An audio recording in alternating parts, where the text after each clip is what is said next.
ناظرین، پروگرام روپیہ پیسہ میں آپ کو خوش آمدید کہتے ہیں۔ میں ہوں علی ناصر۔ حالات، واقعات، معاملات بدل رہے ہیں۔ میں نے پھر وہ اسی طرح کا ہی انٹرو دے دیا۔ اس کی وجہ یہ ہے کہ واقعی میں حالات، معاملات، واقعات بھی کچھ اس طرح کے پیش آ رہے ہیں کہ تھوڑا پریشان کن ہے۔ بات یہ کہ ہمارے پڑوس میں تو خیر ایک جنگ جاری ہے، کسی دن بند ہو جاتی ہے، کسی دن شروع ہو جاتی ہے۔ اب جو ہے وہ آپ کو پتہ ہے مشرق وسطیٰ کے اندر اب ایران نے رات کو حملے کر دیے، تابڑ توڑ حملے کر دیے۔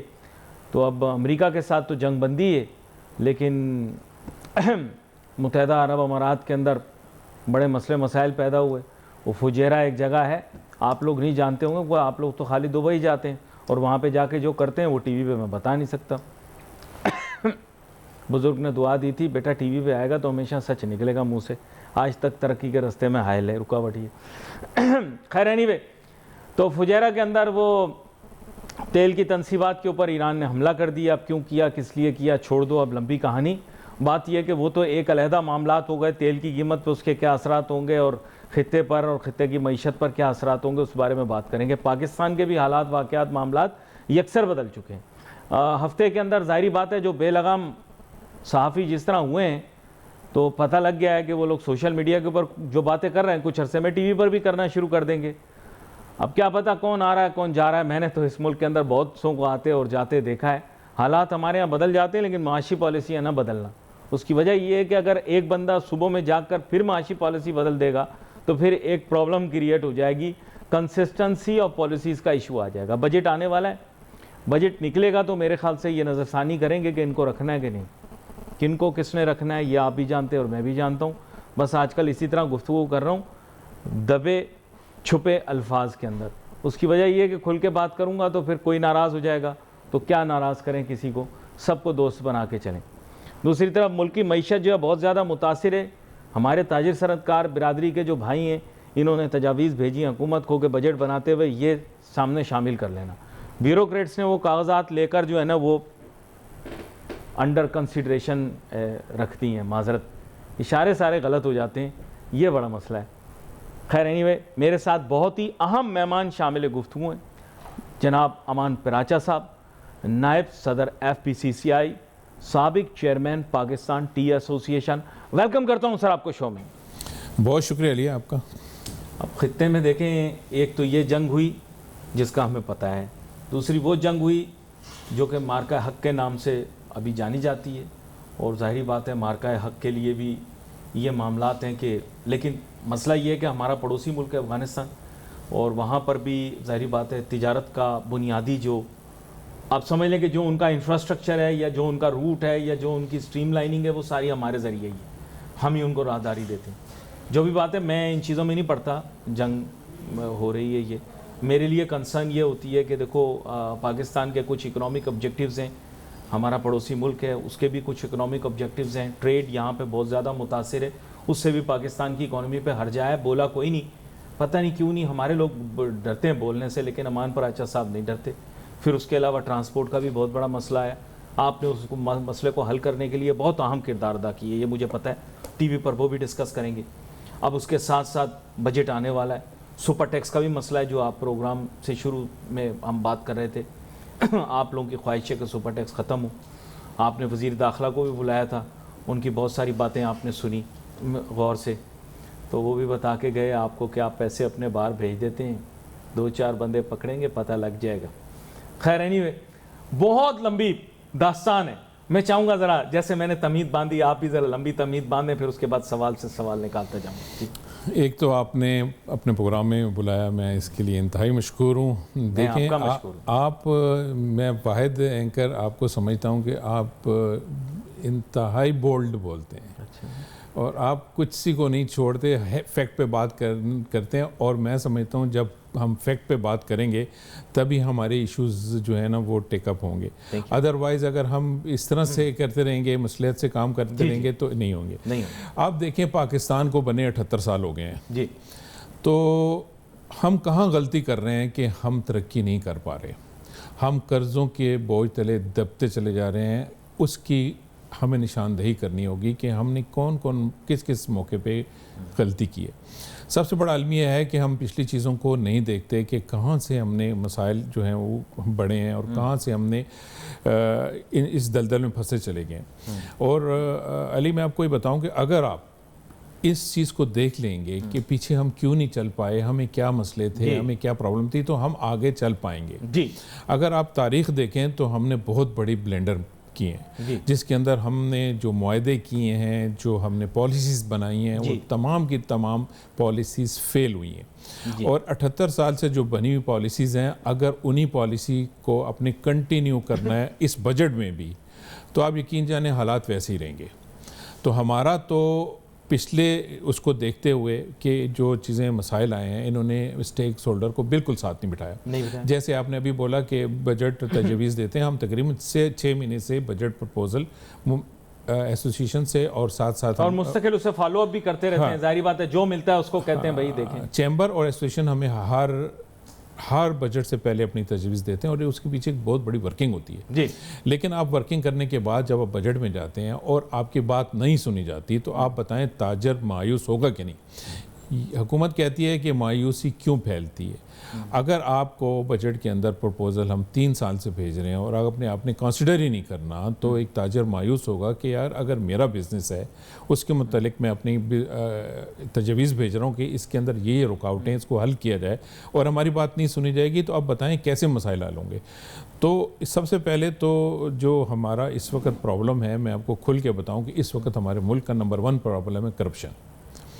اس کے بعد ہم اگر دیکھیں تو پالیسیز کا مسئلہ ہے. ایک منٹ ہم رک جاتے ہیں. کافی عرصے کے بعد کسی نے آ کر اب یہ سچ بات بولی ہے, تو اس کو تھوڑا سا ہم 1-2 منٹ ذرا چھیڑ چھاڑ کر لیتے ہیں. دیکھیں, آپ نے کہا کہ ملک کی سب سے بڑی پرابلم کرپشن ہے, اور یہ بات آج آپ نے پہلی دفعہ نہیں کی. یہی سلوگن تھا جس پر پہلی دفعہ نہیں, دوسری دفعہ نواز شریف صاحب الیکشن جیت کے آئے تھے.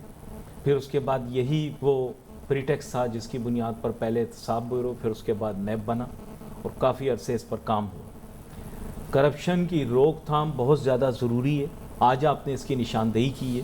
میرے خیال سے حکومت کو بھی اپنے ٹاپ آف دی ایجنڈا پہ یہ چیز رکھنی چاہیے کہ کرپشن آج بھی بہت بڑا مسئلہ ہے. اس لیے کرپشن کے اس مسئلے کو حل کرنے کے لیے کوئی جامع حکمت عملی کی ضرورت ہے. میرا یہ خیال ہے پہلے یہ ایشو ریزالو کرنا ضروری ہے.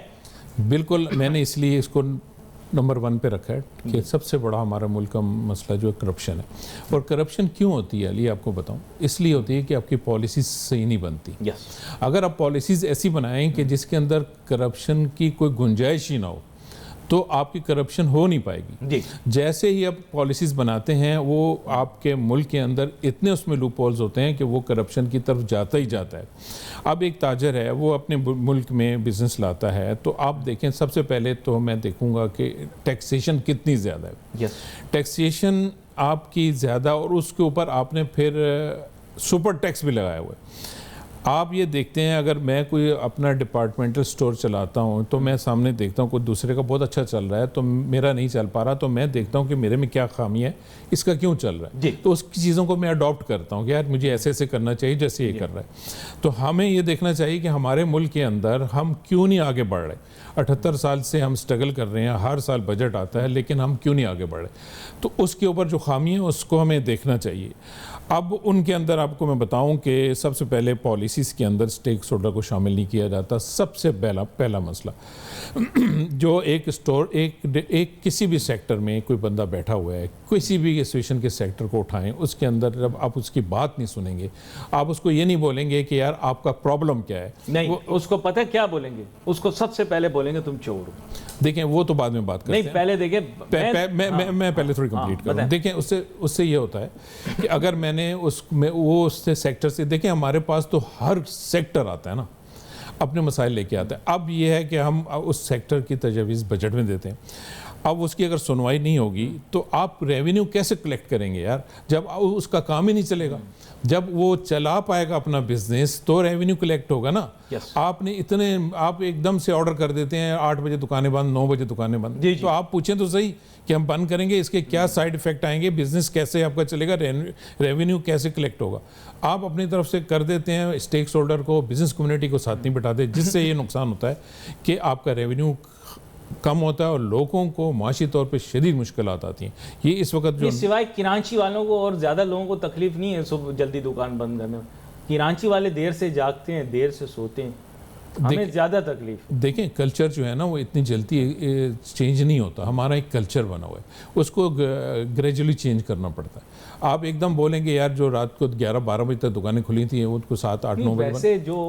ویسے میں کیونکہ نواز شریف صاحب پروگرام کبھی کبھی دیکھ بھی لیتے ہیں تو اس لیے ویسے آپ کو بتا رہا ہوں کہ نواز شریف صاحب نے پہلی حکومت میں اپنی کوشش کی تھی ڈے لائٹ سیونگ کی. تو آپ کے ہاں مطلب ابھی بتا رہا ہوں فجر کا ٹائم ختم ہو جاتا ہے تقریباً کو 6 بجے کے آس پاس، اپروکسیمیٹ بتا رہا ہوں آپ کو. اس کے بعد تو آپ کا نکل آتا سورج. تو آپ تو ان میں کہتا ہوں منفرد ممالک میں شامل ہیں جو 2 گھنٹے تک جو ہے وہ ڈے لائٹ سیونگ کر سکتے ہیں. تو آپ ٹائم پیچھے شفٹ کر دیں نا، کیا برائی ہے؟ نہیں لیکن اس کے لیے ایک اب تو مذہبی لوگوں کے بھی ذہن کھل گئے ہیں، اب وہ روایتی سوچ نہیں ہے ان کی. پہلے سنڈے کی چھٹی تھی، آپ کو پتہ ہے کتنی لڑائی ہوئی تھی. جمعے سے اتوار چھٹی گئی تھی.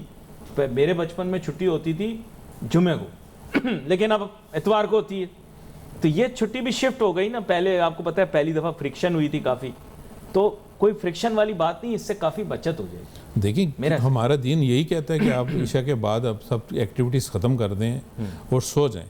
لیکن ہمارے ہاں جو ہے نا اس کے لیے تھوڑا سا آپ کو ایک ماحول بنانا ہوگا. آپ کو گریجولی پہلے ایک ٹائم دینا ہوگا کہ 12 بجے بند ہو رہی ہے، اب ہم 11 کریں گے، 11 سے پھر 10، 10 سے 9، ایک ٹائم فریم دیں گے تب ہی جا کے وہ لوگوں کی عادت میں چینج آئے گی. وہ کہہ رہے ہیں نا جنگ ہو گئی ہے آگے پیچھے، اب آپ کو بتا نہیں سک رہے، کہہ رہے ہیں پیچھے پیٹرول کوئی نہیں، نہ گیس ہے، پیٹرول نہیں ہے. اندر بتا دیا آپ کو اندرون کھانا بنائی وغیرہ نہیں ہے. آپ مجھے اسٹیٹسٹکس لے کے بتا دیں کہ اس اقدام سے کتنا پیٹرول اور بجلی بچی ہے. آپ کو اقدام ایسے لینے چاہیے جس سے کہ آپ کو پیٹرول بھی بچے، بجلی بھی بچے، گیس بھی بچے. لیکن ہم دیکھتے ہیں کہ ان چیزوں کا ابھی تک کوئی ایفیکٹ نہیں آ رہا. تو ہم ٹاپک سے ہٹتے ہیں. اب ہم اس طرف جا رہے تھے کہ معیشت کا ہم کیسے ہم چل رہے ہیں اور معیشت کو کیا مسائل ہیں. اس وقت ہمارے پاس گولڈن اپرچونٹی یہ ہے کہ جو ہمارا پیسہ باہر ممالک میں گیا ہے اس وقت پاکستان میں آنا چاہیے. اور اس کے لیے ہماری گورنمنٹ کو ایک قدم آگے بڑھ کے ایسے اقدام کرنے چاہیے جس سے کہ جو پیسہ باہر لے کے گیا واپس نہیں آئے گا. ہاتھ جوڑ کے آپ سے گزارش کر دی، آپ کو اس کے لیے ایمنسٹی اسکیم یا پیسے واپس لانے کی کوئی اسکیم لانی پڑے گی، ورنہ پیسہ واپس نہیں آئے. دیکھیں نا یہی ہماری اپیل ہے نا. دیکھیں ہم اگر باہر سرمایہ لے کے جب جاتے ہیں تو وہ ہم سے پوچھتے ہیں آپ کہاں سے پیسے لائے؟ نہیں پوچھتے. آپ دیکھیں نا مڈل ایسٹ میں جو پیسہ گیا ہے کوئی نہیں پوچھا، انہوں نے نہیں پوچھا. تو اب پاکستان کے اندر جب پیسہ آئے تو آپ پوچھیں گے پیسہ کہاں سے ہے. ترکی گیا پیسہ، پاکستانیوں کا ترکی گیا پیسہ. اتنے بزنس مین ترکی کبھی نہیں گئے. ارطغرل اتنا ترکی نہیں گیا جتنا پاکستانی ترکی گئے. تو یہ میں آپ سے عرض کر رہا ہوں نا کہ اگر آپ ایک انسینٹیو نہیں دیں گے کہ یہاں پہ پیسہ آئے اور اس کے لیے کوئی وے آؤٹ نہیں دیں گے کہ کس طرح سے پیسہ آئے گا. وہ پیسہ پورٹگل جا رہا ہے، وہ پیسہ اسپین جائے گا، وہ پیسہ مالٹا جائے گا، وہ پیسہ یو کے جائے گا، یو ایس اے جائے گا، پاکستان نہیں آئے گا. آپ نے اسکیم ہی نہیں بنائی ہوئی. نہیں دیکھیں یہی تو میں کہتا ہوں نا، جیسے آپ کو مراد دینی ہوگی نا، یہ اسکیم میں نے تو نہیں بنانی نا، یہ گورنمنٹ نے بنانی. گورنمنٹ سے اسکیم مانگو، وہ آئی ایم ایف کا میڈیکل سرٹیفکیٹ دکھا دیتے ہیں، کہتے ہیں یہ دیکھو medical certificate. I M F بول رہا ہے نہیں کر سکتے. سر آئی ایم ایف جو ہے نا اس کو آپ قائل کریں نا کہ ہمارے ملک کے مسائل ہیں اس کو ہم کیسے دور کریں. دیکھیں اس وقت سب سے بڑا ہے کہ آپ کو لوکل سرمایہ کار اور جو فارن انویسٹر ہیں ان کو یہاں لانا ہی لانا ہے اور اپنی پیمنٹ واپس لانی ہی لانی ہے. لیکن اس کے لیے آپ کو بہت سارے اقدام کرنے پڑیں گے. سب سے پہلے آپ کو منسٹری دینی ہوگی یا آپ آنکھیں بند کر لیں کہ جو پیسے آ رہے ہیں وہ آنے دیں. انڈسٹری میں لگ رہے ہیں لگنے دیں. یہاں پہ کوئی پراپرٹی خریدتا ہے خریدنے دیں. اس کے بعد آپ کو ٹیکسیشن کم کرنی ہوگی. جو ہمارا اس وقت ٹیکسیشن ریٹ ہے وہ ہائیسٹ ہے. آپ کو سپر ٹیکس ختم کرنا ہوگا. اس کے بعد آپ کو جو پاور ٹیرف ہے وہ نیچے لانا ہوگا. پھر آپ کو گیس ٹیرف نیچے لانا ہوگا. پھر آپ کو انفراسٹرکچر صحیح کرنا ہوگا. پھر آپ کو لا اینڈ آرڈر صحیح کرنا ہوگا. اگر آپ یہ چیزیں کر پائیں گے تو آپ دیکھیے ہمارے ملک سے پیسہ باہر کیوں جاتا ہے, اس کا کون جواب دے سکتا ہے؟ آپ دے سکتے ہیں؟ کیا وجوہات ہیں؟ اگر وہ وجوہات دور کر دی جائیں تو پاکستان میں کیوں نہیں؟ یہ وجوہات یہ ہیں کہ آپ لوگ محب وطن لوگ نہیں ہیں, آپ لوگ پیسہ لے کر ملک سے چلے گئے, مشکل وقت میں ملک کا ساتھ چھوڑ دیا. میں بالکل جو تقریر میں بات ہوئی ہے آپ کے لوگوں نے تالیاں بجائی ہیں. نہیں, بالکل اس سے میں اتفاق نہیں کرتے. دیکھیں آپ میں کئی جگہ پہ بیٹھا ہوتا ہوں تو کہتے ہیں کہ وہاں باہر کیوں پیسہ جاتا ہے, چائنا کو دیکھیں. تو ہم ان سے بولتے ہیں کہ آپ سے سوال ہم کرتے ہیں کہ باہر کیوں پیسہ جاتا ہے, باہر سے پیسہ پاکستان کیوں نہیں آتا؟ اس کا کیا جواب ہے؟ اس کا یہ جواب ہے کہ یہاں پہ بہت زیادہ ٹیکسیشن ہے, اس کے اندر یہاں پہ انفراسٹرکچر نہیں ہے, اس کا کرپشن ہے, پاور ٹیرف بہت زیادہ ہے, خطے میں سب سے زیادہ ہم بجلی مہنگی بیچ رہے ہیں, اور پھر آپ کے پاس سرپلس بجلی ہے لیکن آپ پھر بھی نہیں دے پا رہے. ان چیزوں کو جب تک صحیح نہیں کریں گے, محکمے آپ کے تنگ کرتے ہیں. ابھی آپ نے یہ پوائنٹ پکڑا ہے, یہ بڑا اہم پوائنٹ ہے. سرپلس بجلی والا, اس کے باوجود بجلی مہیا نہیں ہے. اپنے فاضل مہمان کو ایک مثال دے رہا تھا امریکہ کی, کہ امریکہ میں کاروبار کرنا بہت آسان ہے, اور اسی مثال کو ہی میں جاری رکھتے ہوئے آپ کو بتاتا ہوں. اصل میں وہ کہتے ہیں کہ بھی زیادہ سے زیادہ ہماری معیشت کے اندر ملازمت لے کر آؤ, لوگوں کو نوکری پہ رکھو, کوئی بے روزگار نہ بیٹھے. اگر آپ اس سے یہ کہہ دیں نا, کوئی بندہ آپ کے پاس آئے کہے کیا کاروبار کر رہے ہو, آپ بولیں جی میں نے 4 جنے اپنے پاس ملازم رکھیں, پھر وہ آگے سوال جواب نہیں کرتے. یہ باتیں خالی ٹی وی کے لیے ہوتی ہیں یار. وہ ٹی وی پہ اپنے دکھاتے ہیں ہم نے یہ چیک کر لیا, ہم نے وہ چیک کر لیا. اتنا جو وہاں پہ پاکستانی بیٹھا, انڈین بیٹھا, بنگالی بیٹھا, آپ کی سوچ ہے یار. یقین کرو, میں آپ کو مثال دے رہا تھا, اگلے دن میں نے کیلیفورنیا میں 3 دن پنجابی بول کے گزارا کیا. میں نے بولی ہی نہیں, انگلش بولی ہی نہیں. جدھر جاؤں, جس پیٹرول پمپ میں بھی جاؤں تو وہاں سکھ لگا ہوا ہے, کہیں پاکستانی لگا ہوا ہے, کہیں انڈین لگا ہوا ہے. میں نے بولی نہیں. میں نے ایک دن ایسے ہی سوچ لیا, میں نے کہا یار میں تو چڑ گیا, میں یہاں گھوڑے دیکھنے کے لیے آیا ہوں, یہاں سارے اپنی دیسی بھرے ہوئے ہیں. میں نے کہا 3 دن انگلش نہیں بولوں گا, اور دھنا دھن کاروبار کر رہے ہیں. یہ جو سکھ ہیں انہوں نے وہاں ٹرک کا بزنس پکڑا ہوا ہے, ٹرانسپورٹ کا. او بھائی جان, اتنا پیسہ کما رہے ہیں, آپ کی سوچ ہے. $15,000 مہینے کے نکال رہا ہے وہاں. کھیتی کا کام کر رہے ہیں یہ لوگ, کھیتی باڑی کا کام کر رہے ہیں. آپ بولو اگر یہ انلیگل اور یہ سب جو ٹی وی پر دکھاتے ہیں اور یہ سب تو ان کا کام چل رہا ہوتا, وہ بھائی جان ان کے وارے نیارے ہوئے ہیں وہاں پہ. یہ بولتے ہیں ریڑی پتھارا نہ لگاؤ, وہاں پہ وہ کہتے ہیں بھی ریڑی پتھارا لگاؤ, جان چھوڑو, ہم پہ بوجھ نہیں بنو. اتنا وہاں بندہ بے روزگار بے گھر پڑا ہوا ہے امریکہ میں. آپ کی سوچ ہے, یہ خالی فلموں میں آتا ہے. ہر پل کے نیچے بے روزگار بندہ پڑا ہوا ہے, بے گھر بندہ پڑا ہوا ہے. وہ تو کہتے ہیں بھائی روزگار دو, بزنس چلاؤ, کوئی چیز بیچنے کے لیے. اگر بچے کو دیکھ لیں کوئی چیز بیچ رہا, ہمارے لوگ بولتے ہیں چائلڈ لیبر, وہاں وہ خوش ہوتے ہیں, کہتے ہیں ویری گڈ, شاباش, بزنس مائنڈ, بزنس مائنڈ. وہ لیمنیڈ بیچتے ہیں, یہ ہمارے اشکنجی بھی, نیمبو کا شربت. ہمارے یہاں کوئی کاروبار کرنا شروع کرے ہم اس کو کرنے نہیں دیتے. یہ ایک ہیٹریڈ بھی ہے, میں آپ کو بتاؤں, ہیٹریڈ ہے. کوئی کاروبار, کوئی 2 روٹی زیادہ کھا لے, ایک پاکستان کے اندر قدرتی اس کے خلاف ایک نفرت بھی شروع ہو جاتی کہ اس کا پیٹ کیوں بھرا ہوا ہے. یہ چیز ہمیں چینج کرنی پڑے گی. ہمیں بزنس کو ایک معتبر پیشے کے طور پر پیش کرنا پڑے گا. بار بار ایک ہی, پتہ ہے آپ لوگوں کے بھی کان پک گئے ہیں ٹیکس چور سن سن کے. یہ باتیں اب ہضم نہیں ہوتی, نہ آپ کو ہوتی ہیں نہ مجھے ہوتی. کتنی عرصے سے ہم ڈنڈورا پیٹ رہے ہیں, کوئی فرق پڑا ہے آپ مجھے بتائیں؟ یہ تانا کوئی چلتا ہے کسی کے سامنے؟ عزت کی بات ہے کہ ہم اپنے بزنس مین کو بولے بھائی ٹیکس چور, یہ کوئی اچھی کوئی شان کی بات ہے؟ آپ مجھے بتائیں, ہر بزنس مین کو آ کر تانا دے دیتے ہیں بھائی آپ نے پیسے باہر بھیج دیے, آپ چور ہو. لیکن یہ مسئلے کا حل نہیں ہے. مسئلے کا حل کیا ہے یہ بھی ہمیں بتائیں صاحب. آپ کہہ رہے تھے نا میں سولوشن بتاؤں گا صاحب. آپ مجھے پہلے یہ بتائیے کہ آپ کوئی بزنس کرتے ہیں؟ میں بزنس نہیں کرتا. آپ کے کوئی بھائی کرتے ہوں گے, کوئی دوست کرتا ہوگا, اس کو بولیں کہ آپ ٹیکس چوری کر کے دکھاؤ. جب تک آپ کا ڈپارٹمنٹ ملا ہوا نہیں ہوگا اس وقت تک آپ اتنا سا بھی کچھ نہیں کر سکتے. کنائیونس ضروری ہے. بالکل, یہ بات ملی بھگت ضروری ہے. آن ایئر کہہ رہا ہوں کہ آپ کسی طرح سے بھی آپ پتھارا نہیں لگا سکتے بغیر ملی بھگت کے. تو یہ چیزیں کیسے صحیح ہوں گی بھائی؟ آپ تاجر کو بولے ٹیکس چور, آپ کر کے دکھائیں. آپ میں اپنے تمام جو ارباب اختیار ہیں ان کو بولتے ہیں آپ کام کر کے دکھائیں. اب آپ چاہتے ہیں کہ میں ٹی وی کے اوپر وہی بات دہراؤں تو وہ غیر ذمہ دارانہ ہو جائے گی. نہیں دیکھیں, بااثر آدمی نہیں ہوگا. آپ مجھے سچ بتائیں, بااثر آدمی نہیں ہوگا تو وہ سرکار سے یہ سائن کروا سکتا ہے کہ حالات کیسے بھی ہوں آپ ہمیں پیسے دو گے؟ علی ہمیں اس سے دیکھیں، بات یہ ہے کہ یہ آپ ہمیں مشکل میں ڈال دیتے ہیں نا، بات اس سے ہمیں کوئی لینا دینا نہیں ہے. ہمیں چاہیے کہ ایک نظام شفافیت پہ ہو، جو پالیسیز بنے وہ ملک کے لیے بنے، جو چیزیں آپ کرنے جا رہے ہو اس میں عوام کو ریلیف ملے، نہ کہ اب ایسے اقدام کریں کہ ملک بھی نہ چلے، عوام بھی پریشان ہو. اب دیکھیں ابھی حال ہی میں کیا پرابلم ہے، اس وقت آپ کی انڈسٹری نہیں چل پا رہی، آپ کی زراعت جو ہے وہ ترقی نہیں کر پا رہی، آپ کا سروس سیکٹر بیٹھ گیا ہے. تو آپ کو ان پہ اقدام کرنے ہیں کہ یا آپ نے یہ دیکھنا ہے کہ ہم کیسے اس چیزوں کو لے چلیں اور ایک ڈرائنگ روم میں پالیسیز آپ بنا دیں اور اس کے اوپر عمل کریں.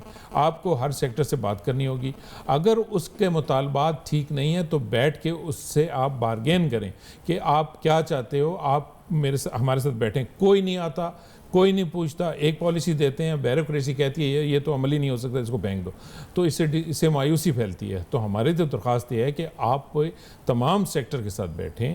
ہم ہیں FPCCI ہے، FS باڈی ہے، ہم آپ کو بٹھائیں گے، لیکن ایسے نہیں ہے کہ آپ ایک گھنٹہ بیٹھے اور چلے گئے.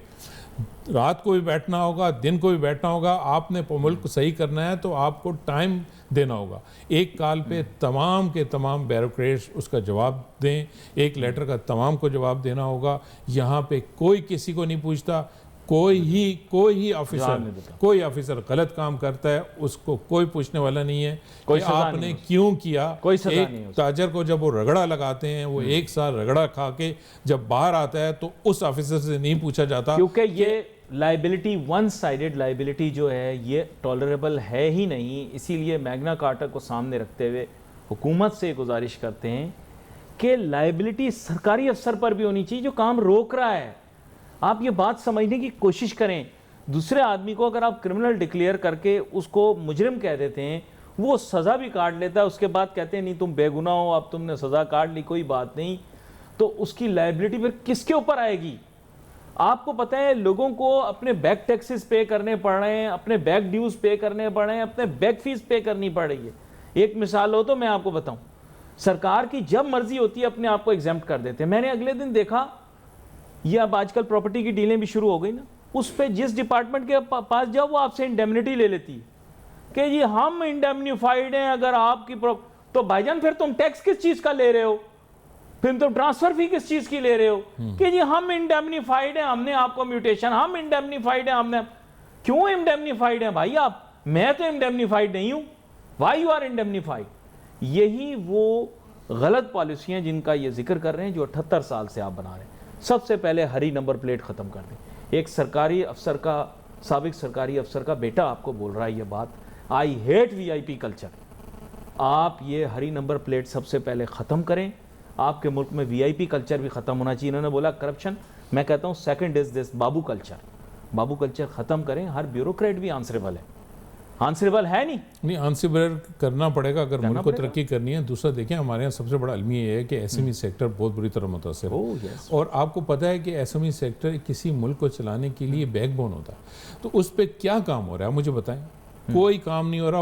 وہ بیٹھ رہا ہے، اس کو آپ نے کیا جو الیکٹریسٹی ہے وہ اس کے اوپر کوئی آپ نے اس کو دی ہے رعایت؟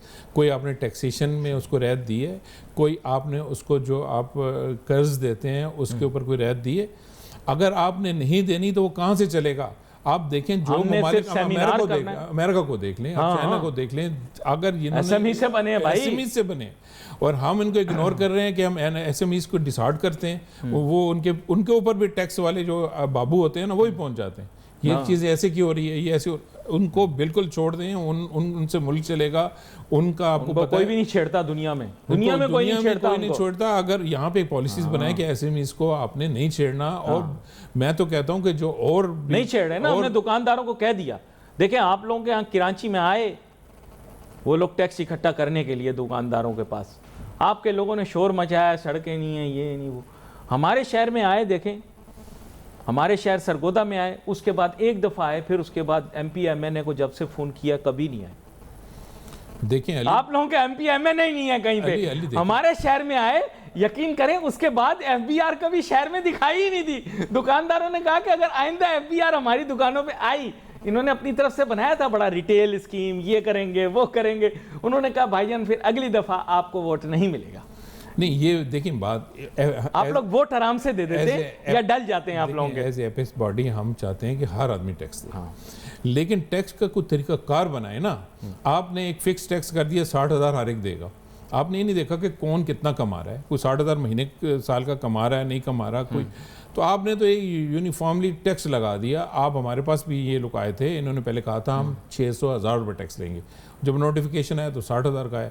تو اس طرح سے معاملات صحیح نہیں ہوں گے. آپ ہمارے دکانداروں نے کہا کہ بھائی ان کی مثال دیکھ لو, یہ جو آ گئے ٹیکس دینے کے لیے آگے زیادہ شیر بن کے, ان کو دیکھ کے اب ہم نے کبھی نہیں آنا ٹیکس نیٹ میں, برا نہ ماننا.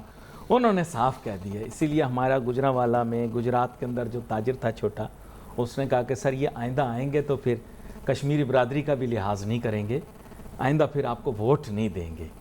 تو پھر اس کے بعد پھر FBR دکھائی نہیں دی. برا نہ دیکھیں اصل بات کراچی, لاہور, اسلام آباد اور فیصل آباد میں FBR دکھائی دی, لیکن باقی ہمارے شہروں میں کسی میں FBR دکھائی ہی نہیں دی. پھر اس کے بعد برا نہ مانیے گا, میں نے آپ کو ریئلٹی بتا دی. اچھا کلیکشن بتا دیں آپ, کلیکشن بھی نہیں ہو رہی, کچھ بھی نہیں کر پا رہے. صرف ان کو جو بڑے بڑے شہر ہیں بس وہ مل رہے ہیں ease of collecting tax. Ease of doing business ہوتی ہے نا ہمارے ہاں, صرف یہ ایز آف کلیکٹنگ ٹیکس, جہاں آسان ہے وہاں ہم کر لیں. بس یہی ہمارا دیکھیں مدعا ہے کہ اگر آپ آسانیاں پیدا کریں گے, فرینڈلی بزنس ماحول بنائیں گے, ایز آف ڈوئنگ بزنس بنائیں گے, تو آپ کو جانا ہی نہیں پڑے گا ٹیکس کلیکشن کے لیے. لیکن یہ بنائے گا کون؟ آپ یہ دیکھیں کہ اس کے لیے آپ کے یہاں اینی مولی کمیٹی بنائی تھی نا, انہوں نے ایک کمیٹی بنائی تھی انہوں نے, ٹیکس والوں نے کہا کہ تاجر جو بولیں گے ہم وہ شامل کریں گے اس میں. اب کیا کچھ؟ میرا نہیں خیال کچھ کیا, میرا نہیں خیال. اس طرح سے علی دیکھیں, میں آپ کو پھر بتا رہا ہوں کہ ٹیکس سب کو دینا چاہیے, ہم اس کے حق میں ٹیکس سے ہی ملک چلتے ہیں. لیکن ٹیکس کے اندر سب سے پہلے کرپشن ختم کریں, ہراسمنٹ ختم کریں. اگر آپ ٹیکس نیٹ میں آ جاتے ہیں تو سب سے پہلے اس کو نوٹس آتا ہے. آپ کے پاس نادرا ہے, ڈیٹا بیس ہے, شناختی کارڈ ہے, آپ نے ڈبل رجسٹریشن کیوں کروانی ہے ہماری؟ آپ مسئلہ حل کر دیں, ہم دینے کے لیے تیار ہیں, پورا ملک ٹیکس دینے کے لیے تیار ہے. آپ شناختی کارڈ سے ہیں, آپ صرف 50,000 لوگوں کو بچانے کے لیے آپ شناختی کارڈ سے نہیں آ رہے ہو. یہ غلط ہے نا, کیونکہ ظاہری بات ہے پھر میں سوال پوچھوں گا یہ بیوروکریٹ کا بچہ امریکہ میں کیسے پڑھ رہا ہے جس کی فیس $40,000 ہے. خود بھی بیوروکریٹ جس طرح کا ہے چلتا پھرتا, بچہ بھی اس کا لائق تو نہیں پیدا ہوگا.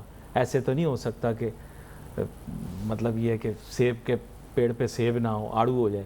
تو اس لیے سب سے پہلے ان 50,000 لوگوں کو بچانے کے لیے آپ ہمیں پھنسا رہے ہو. شناختی کارڈ ہے, آپ سب سے لے لو ٹیکس, ہم نے منع نہیں کیا. فون پہ لے رہے ہیں نا آپ ٹیکس, ہم روک پا رہے ہیں آپ سے. فون کے اوپر جو ہے ایک فائزہ ہم سے پیسے لے لیتی ہے, ایک آپ پیسے لے لیتے ہیں, سرکار لے لیتی ہے پیسے, ہم روک پاتے ہیں. تمام کنزیومر آئٹم پہ ٹیکس, سیل ٹیکس ہم 18% دیتے ہیں. ٹیکس دیتے ہیں, لیکن ٹیکس کا طریقہ کار صحیح نہیں ہے. ابھی بھی میں آپ کو ہم غیر مطمئن ہیں, اور آپ کو دوبارہ مجھے بلانا پڑے گا پروگرام کے اندر, کیونکہ ایک اہم موضوع رہ گیا ہماری گفتگو میں, وہ یہ پاک ٹی ایسوسیشن کے بھی جو ہیں سابق صدر رہے ہیں, چیئرمین رہے ہیں. میں ان سے پوچھنا چاہ رہا تھا چائے کے بزنس میں, Pakistan is the largest tea importer in the world, اور وہ ایشو رہ گیا ہے. اس پر ایک مخصوص پروگرام پھر آپ کے ساتھ کرنا پڑے گا. آپ مجھے ٹائم دیں گے, اس دن ہم یہ ایکسپلور کریں گے. Please mind you, this is a big deal. Pakistan is a biggest importer. کیا پالیسیز ہیں, کیا سسٹمز ہیں؟ جس چائے کے بغیر آپ کا دن نہیں گزرتا, اس کے لیے آپ نے کوئی پالیسی ڈیوائس کی؟ اس کے بارے میں ان سے جاننے کی کوشش کروں گا. لیکن ابھی میں ان کا شکریہ ادا کرتے ہوئے ایک چھوٹی سی, اچھا ہمارے یہاں جو ہے نا پلیتھورا آف پرابلمز ہیں. اچھا پرابلمز جب زیادہ ہوتی ہیں ان مینیجبل ہو جاتی ہیں. اس کا صرف ایک سلوشن, اور اس کا سلوشن آج فاضل مہمان نے بھی ہمیں دیا. وہ سلوشن بڑا سمپل ہے, اسٹیک ہولڈرز کو ساتھ بٹھائیں. اس کی وجہ یہ ہے کہ اگر آپ پرابلمس کو جگل کرنے کی کوشش کریں گے تو آپ کے ہاتھ سے نکل جائے گا. گورنمنٹ ہو, میڈیا ہو, ایون کہ بزنس پرسنز ہوں یا بزنس کمیونٹی ہو, we have to have everyone on board. آپ کیا کریں, اسٹیک ہولڈرز کے ساتھ بیٹھیں, ان کے ساتھ ڈسکس کر کے پالیسیز مرتب کریں. Don't be know it all. کوئی بھی شخص ایسا نہیں ہے جو عقل کل ہو, کسی کو سب کچھ نہیں پتا. انفارچونیٹ بات یہ, بیوروکریسی کو ہم لگا دیتے ہیں پالیسی میکنگ پہ.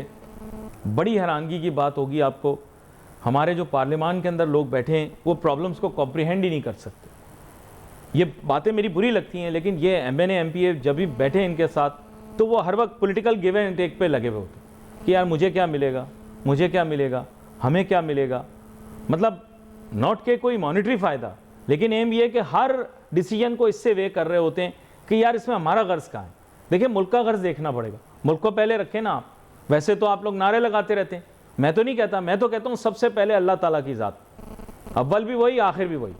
لیکن آپ کا جو بھی نعرہ آپ انسسٹ کرتے ہیں, جب انسسٹ کرتے ہیں تو پھر آپ بھی کنٹری کے انٹرسٹ کو کنسیڈر تو کرو نا. آپ کنٹری کے انٹرسٹ کو کنسیڈر کرو, اسٹیک ہولڈرز کو ساتھ لے کے بیٹھو.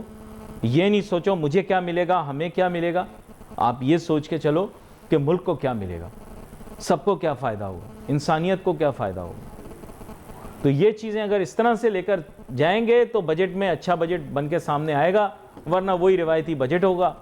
کبھی ہم اسے ملک دوست کہہ دیں گے, کبھی عوام دوست کہہ دیں گے, کبھی تاجر دوست کہہ دیں گے, لیکن اندرون خانہ جو کچھ ہو رہا ہے میں ٹی وی پہ آپ کو بتا نہیں سکتا, کیونکہ شرارت میری عادت ہے, تھوڑا بہت میں تجسس چھوڑ کے چلا جاتا ہوں. حالات واقعات بڑی جلدی بدل جاتے ہیں. وہ شہر سوات میں کبھی بھی بارش ہو جاتی ہے, کبھی بھی طوفان آ جاتا ہے. آپ بھی کہہ رہے ہوں گے کیسے دیوانی باتیں کرتا ہے.